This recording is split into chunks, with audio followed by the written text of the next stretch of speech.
Welcome to target for IQ. जैसे कि आप सब जानते हैं कि हमने पिछले वीडियो में पूरा अपना स्टार्ट किया था कि बर्डन एविडेंस कौन देगा। ठीक है, एविडेंस हम कर चुके थे, एविडेंस किस किस तरीके से प्रोड्यूस होते हैं कोर्ट में ये भी कर चुके थे, वेज जो थे एविडेंस के। एंड उसके बाद हमने ये किया कि एविडेंस जो है वो कौन लेके आएगा कोर्ट में। ठीक है, किसके पास बर्डन रहेगा प्रूफ करने का। ठीक है, और हमारी क्या कुछ प्रिजम्पशंस थी, तो प्रिजम्पशंस हमने पिछली वीडियो में की थी। आज हम क्या करेंगे कि सेक्शन 103 से प्रोसीड करेंगे। ओके, तो चलिए आज से हम ये जानते हैं। ठीक है, 103 burden of proof as to particular fact. As to particular fact की बात हो रही है तो आप कैसे याद रखेंगे, जैसे वहाँ पर हमने genuineness of certified copies, record evidence, ऐसे वर्ड्स याद रखे थे 79, 80, 81 ऐसे। यहाँ पर आप क्या करेंगे, 103 को पर्टिकुलर फैक्ट से याद करेंगे। The burden of proof as to any particular fact lies on that person who wishes the court to believe in its existence unless it is proved by any law that the proof of the fact shall lie on any particular person। इसका मतलब क्या है, particular fact की बात हो रही है तो एक फैक्ट है कोई, है ना, जो पर्सन कहता है कि ऐसा हुआ है वही प्रूफ करेगा। ठीक है ना, जब तक कि ये लिखा ना हो किसी लॉ में कि इस पर्टिकुलर पर्सन को ही वो प्रूफ करना है। मान लीजिए कि मैं कहती हूँ कि मेरे घर में चोरी हुई है, ठीक है ना, और मेरे पड़ोसी ने भी देखी है। ठीक है, तो ये प्रूफ कौन करेगा, मेरे पड़ोसी ने भी देखी है, कौन प्रूफ करेगा, मैं ही प्रूफ करूँगी। क्या करूँगी, मैं ही प्रूफ करूँगी। लेकिन मान लीजिए ये लिखा है कि नहीं, मैं नहीं प्रूफ करूँगी, किसी लॉ में लिखा है कि एक पर्सन है वही प्रूफ कर सकता है पर्टिकुलर, तो फिर वो अलग बात हो जाती है। लेकिन पर्टिकुलर फैक्ट की बात आती है तो जिसने वो पर्टिकुलर फैक्ट बताया है वही वो पर्टिकुलर फैक्ट प्रूफ भी करेगा। सिंपल सी बात है, आपको इतना याद रखना है। इलस्ट्रेशन देखिए, A prosecutes B for theft and wishes the court to believe that B admitted the theft to C. A must prove the admission। यहाँ क्या कह रहे हैं, A ने B पे प्रोसिक्यूट किया बी को कि उसने थेफ्ट किया है, ये क्राइम है। ठीक है, और कोर्ट को कहता है कि आप बिलीव करिए इस बात पे। ठीक है, क्यों, क्योंकि जो बी है ना उसने सी के सामने एडमिट किया है कि मैंने चोरी की है। तो कौन प्रूफ करेगा, ए प्रूफ करेगा, क्योंकि ये बात कौन बता रहा है, ए बता रहा है कोर्ट में। ठीक है, be wishes the court to believe that at the time in question he was elsewhere he must prove it. Elsewhere आप सब जानते हैं, प्ली ऑफ एलिबाई बहुत बड़ा डिफेंस है। ठीक है, सेक्शन 11 ऑफ एविडेंस एक्ट बात करता है प्ली ऑफ एलिबाई की। एलिबाई मतलब एल्सवेयर। आप बताइए, अगर कोई क्राइम हुआ है, आप पे लगा है कि आपने ये क्राइम किया है, ठीक है, कोई भी रॉन्ग है, आप कह रहे हैं कि मैं तो उस टाइम था ही नहीं वहाँ पर। ठीक है, तो यह आपको ही प्रूफ करना पड़ेगा कि आप कहाँ थे, अगर वहाँ नहीं थे तो कहाँ थे। ओके, नेक्स्ट देखिए 104 burden of proving fact to be proved to make evidence admissible। The burden of proving any fact necessary to be proved in order to enable any person to give evidence of any other fact is on the person who wishes to give। देखिए यहाँ पर दो fact की बात आ रही है, आप एक फैक्ट प्रूफ करेंगे तभी क्या होगा, दूसरा फैक्ट कोर्ट में प्रूफ किया जा सकता है। ठीक है, उसका एविडेंस एडमिसिबल हो सकता है। जैसे कि देखिए, A wishes to prove a dying declaration by B, A must prove B's death. क्या है, ए कहता है कि ये डाइंग डिक्लेरेशन बी की है। ठीक है, कहता है ये, तो ये प्रूफ करिए पहले कि बी की डेथ हो गई है। बी की डेथ एक फैक्ट और डाइंग डिक्लेरेशन दूसरा फैक्ट। ठीक है, सेकेंड देखिए, ये बहुत अच्छा एग्जाम्पल है। A wishes to prove by secondary evidence the content of lost document. आपको पता है लॉस और डिस्ट्रॉयड, ठीक है, 65 में बताया गया था ना, लॉस और डिस्ट्रॉयड या नेग्लेक्ट या रिफ्यूज़ जो किए गए हैं। तो क्या कह रहे हैं कि अगर कोई डॉक्यूमेंट लॉस्ट हो गया तो पहले ये प्रूफ करो कि वो लॉस हो गया है। ठीक है, और तभी आप क्या कर पाओगे, सेकंड फैक्ट को सेकेंडरी एविडेंस की तरह कोर्ट में प्रूफ कर पाओगे। ओके, नेक्स्ट देखिए 105 burden of proving that the case of accused comes within exceptions। when a person is accused of any offense, the burden of proving the existence of circumstances bringing the case within any of the general exceptions in the IPC or within any special exception or provision contained in any other part of the same code or in the any law defined is upon him and the court shell presume the absence of such circumstances. देखिए ध्यान रखिएगा, यहाँ शैल की बात की गई, किसकी? शैल। इसका मतलब कोर्ट जो है, शैल की बात की गई तो क्या है, कोर्ट जो है वो क्या मानेगा कि जो क्राइम है वो हुआ है। क्या है? हुआ है क्राइम, ठीक है, लेकिन आपके पास डिसप्रूव करने का मौका भी है। ओके, डिसप्रूव करने का मौका है। और आप ये डिसप्रूव कैसे करेंगे? ये डिसप्रूव आप जनरल एक्सेप्शंस, ठीक है, चैप्टर 4 आईपीसी का डिफेंस ले सकते हैं। स्पेशल एक्सेप्शन लिखा है ना, मान लीजिए सेक्शन 300 आईपीसी का हो गया।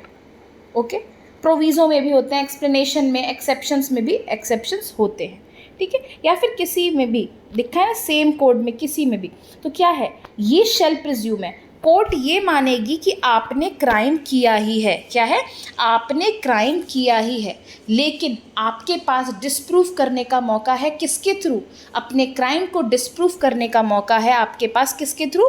एक्सेप्शंस के थ्रू। क्या है? एक्सेप्शंस के थ्रू। आपको ध्यान रखना है, ये शेल प्रिज्यूम में कोर्ट मानेगी आपने क्राइम किया है और आपके पास डिसप्रूव करने का मौका है, तो आप एक्सेप्शंस के थ्रू डिसप्रूव करेंगे।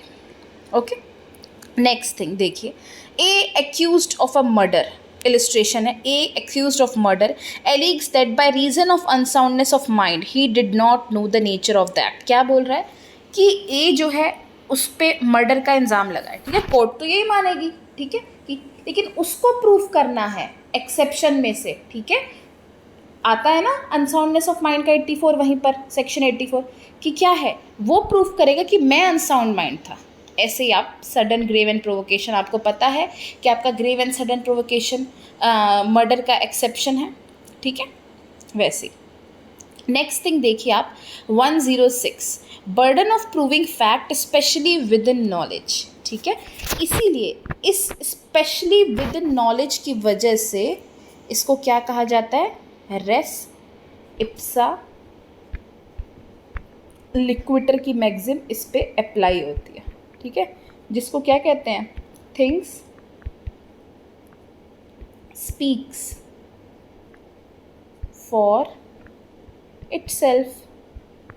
Simple, res ipsa loquitur, thing speaks for itself, इसका मीनिंग है। देखिए लिखा है, when any fact is specially within the knowledge of any person the burden of proving that fact is upon him, ठीक है। मान लीजिए यहाँ पर देखिए रेलवे का एग्जाम्पल दिया है, अगर आप ट्रेवल कर रहे हैं, ठीक है ना, और आपके पास टिकट है, तो क्या ये खुद नहीं बोलता है कि आप ट्रेवल कर रहे हैं और इस ट्रेन का टिकट आपके पास है? क्या वो टिकट खुद में नहीं बताता है कि आप पैसेंजर हैं इस ट्रेन के, आपके पास टिकट है, तो इसका मतलब आप वैलिड जा रहे हैं ट्रेन में? सिंपल सी बात है। तो क्या है, वो चीज़ खुद ही दिखाती है। देखिए लिखा है, A is charge with travelling on a railway without a ticket, the burden of proving that he had a ticket is on him. उस पर लगाया गया है इल्ज़ाम कि आप तो बिना टिकट के हो, तो कौन प्रूफ करेगा? आप ही तो प्रूफ करोगे, आप टिकट दिखा दोगे, खुद ही प्रूफ हो जाएगा, ठीक है, सिंपल सी बात है। 107 और 108 को पढ़ने से पहले आपको क्या करना है? बहुत सिंपल, सभी लोग को, मोस्टली सबको ही कन्फ्यूजन होती है 107 और 108 में। ध्यान रखिए, पहले क्या करना है, लिख लीजिएगा कॉपी में, पहले जीना फिर मरना, ठीक है। तो इसका मतलब क्या है, मैं क्या बताना चाह रही हूँ कि प्रिजम्पशन ऑफ लाइफ 107 में है, प्रिजम्पशन ऑफ डेथ 108 में है। Got it? चलिए आगे बढ़ते हैं, 107 पढ़ते हैं। Burden of proving death of person known to have been alive within 30 years. ये क्या कह रहे हैं?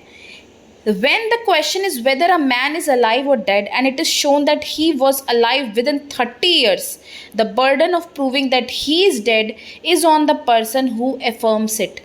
जब 30 years में पर्सन जिंदा है, तो जो भी पर्सन कहेगा कि वो पर्सन मर गया है, ठीक है, जिस पर्सन के जीने मरने की बात हो रही है, मैंने कहा कि ए मर चुका है, तो मैं ही प्रूफ करूँगी कि ए क्या है, मर गया है, क्योंकि मैंने कहा है ना, एक तरफ ये हो रहा है कि 30 ईयर्स तक तो जिंदा था और बीच में मैं कह रही हूँ कि नहीं ये तो मर गया है, तो मैं प्रूफ करूँगी कि वो मर गया है, ठीक है।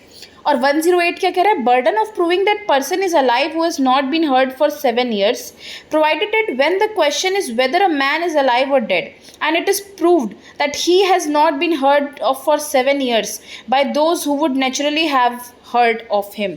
देखिए, naturally have heard of him का मतलब ये है कि जो साथ रहते हैं, ठीक है, रात दिन, समझ रहे हैं, उन लोगों ने तो सुना ही होगा उसके बारे में।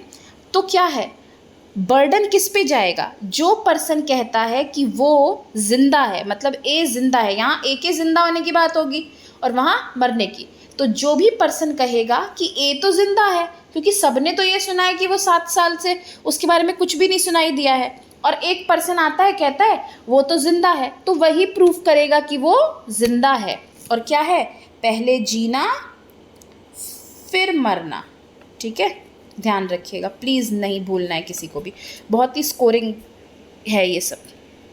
नेक्स्ट थिंग देखिए 109, burden of proof as to relationship in the cases. देखिए यहाँ रिलेशनशिप लिखा है ना, तो प्रिजम्पशन ऑफ रिलेशनशिप हो गया, और यहाँ कितने रिलेशन हैं आपको ध्यान रखना, एक तो पार्टनर्स का है,